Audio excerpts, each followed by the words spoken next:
well enough that you can finish it for me. If you do what you've always done, you're going to... Yep, see, we know that one. Here's a way that I heard it said recently that I hadn't heard it said before. This kind of finishes that statement. This is going to hit home with you more even than the statement. Because we've heard the statement so many times, if you do what you've always done, you're going to get what you've always gotten. And we go, yeah, yeah, yeah, I get it, I get it, I get it. But we don't necessarily change. Well, here's the thing. Do nothing, and you'll get nothing. However, do something different, and you'll get something different. It kind of finishes the thought. It's not just do the same thing you've always done, you'll get what you've always gotten. It's if you do nothing, you'll get nothing. But here's the cool thing for us, is if we do something different, I mean, really, let's about our goals and our dreams and all the things we aspire to and all the difference we're going to make in this world. It all comes down to that. If I'm not making the difference yet, and I haven't achieved all my goals yet, and I'm not where I want to be yet, then I just need to do something different to get something different. So that's how I'm going to ask you to start, if you would. I'm going to ask you to look at that paper and write down something different that you can do related to your production, related to your serving, your members, your community, something different that you can do that you have not done before. Do something different, you'll get something different. So I want to talk to you guys a bit about creative brilliance. So I went looking in my handy-dandy Webster's, and here's what I found. See, I personally believe that everyone has creative brilliance. I mean, I'm convinced, and you can't convince me otherwise, and if I can spend just a few minutes with somebody, I can usually figure out how to tap into theirs.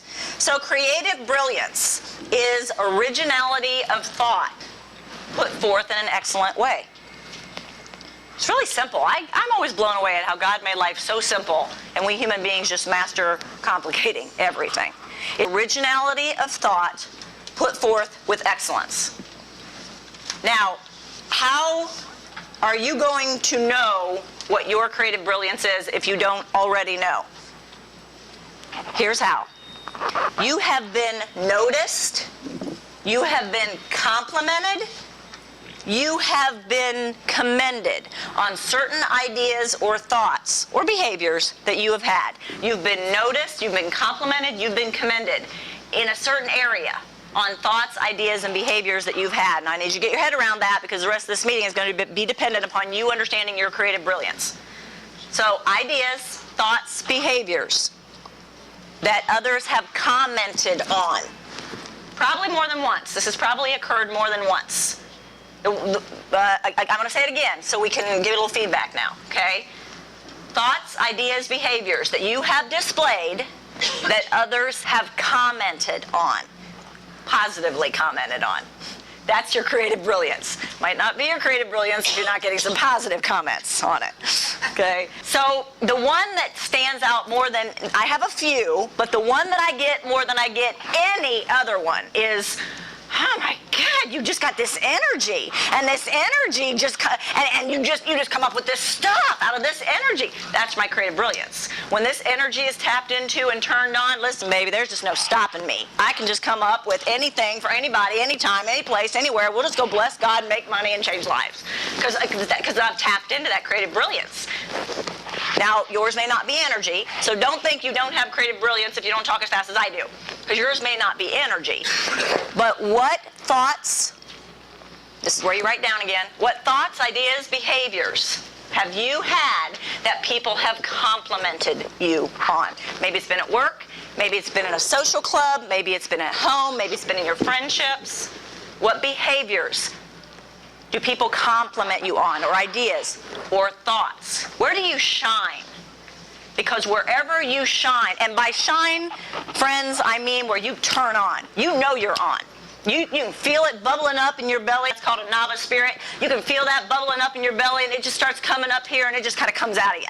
You know when you're on. You know when you're tapping into something good. When does that occur? Now ask yourself, if during that stage, that phase that you're in, do creative thoughts come forth? Because I'm going to tell you the answer is going to be yes. Surely as opposed to when you're in shutdown mode.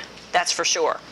Now, to understand what builds my energy, I had to step back and say, okay, I'm at my best when I have got this God-given, because I'm telling you, Donna alone, no energy. This is just This is eternal joy, is what you see. So when I step back and go, okay, that energy is when I'm really at my best. What do I need to do? Where do I need to be? Who do I need to be with to keep that going? What situations do I need to put myself into to have that be going on a regular basis? Now, once you've identified where yours comes from, I'm going to ask you the same question. Who do you need to be around? What situations do you need to be in? Where do you need to be to have that cultivated? You got to have an answer. Move forward. If you don't have an answer, you don't have to share it, but you do have to have one. So what's your creative brilliance? Now, where can you be? Who can you be with that will feed that? I've got to go the other direction, so allow me. Where would you be and who would you be with that would negate that? That would kind of shut that down. I know what my energy drainers are. My energy drainers are the same as your energy drainers. Negative is an energy drainer. Y'all know that, right? Lack of sleep is an energy drainer. Not exercising is an energy drainer. Not eating well, not taking supplements, not feeding your body with good positive thoughts. These are all energy drainers. You need to know what's going to feed it and then what's going to deplete it. Okay, you have notes in front of you so far? A little bit of insight? Okay. Now, talking about creative brilliance, I want to ask you, what are you doing with yours? Here's something we discovered in our office. I think we probably discovered it a little over a month ago, maybe a couple months ago, because I think I shared it last month. Are you being a wise steward with your gifts, with your creative brilliance? Wise steward basically means, are you giving it back or using it in good portion? That's what wise steward means. Or are you wasting it? Or are you, heaven forbid, not using it at all? Now, a lot of times when you hear the term wise steward, it's referring to money. Are you giving and tithing the way you should? Are you being a wise steward with your money? It's not just money. Being a wise steward means money, it means time, and it means talents. Now, if you believe, as all successful people believe, I'm going to say that again. If you believe, as all highly successful people believe, you believe in giving at least 10% of your money. Now, depending upon who you are, you will determine where you would give that 10%. But all highly successful people believe in giving at least 10. And I'm here to tell you, the more successful the person, the more that percentage goes up, you will find. Jim Rohn's goal when he set out the 70-10-10 plan, do y'all know that? His philosophy was to give away 10% of everything that he made, save 10% of everything that he made, and reinvest in himself 10% of everything that he made and live on 70%. And his goal as he moved forward in his life was to get the whole thing flipped upside down to where he could live on 10% and give away 70. And I believe multi-millionaire status is where Jim Rohn is today. So are you being a wise steward with your money? Now, and it doesn't matter how much you make. If you say, well, I can't. Well, if you don't have a 10%, then you can't. But if you have a 10%, you can. So are you giving that 10%? Are you being a wise steward with that money? Are you being a wise steward with your time?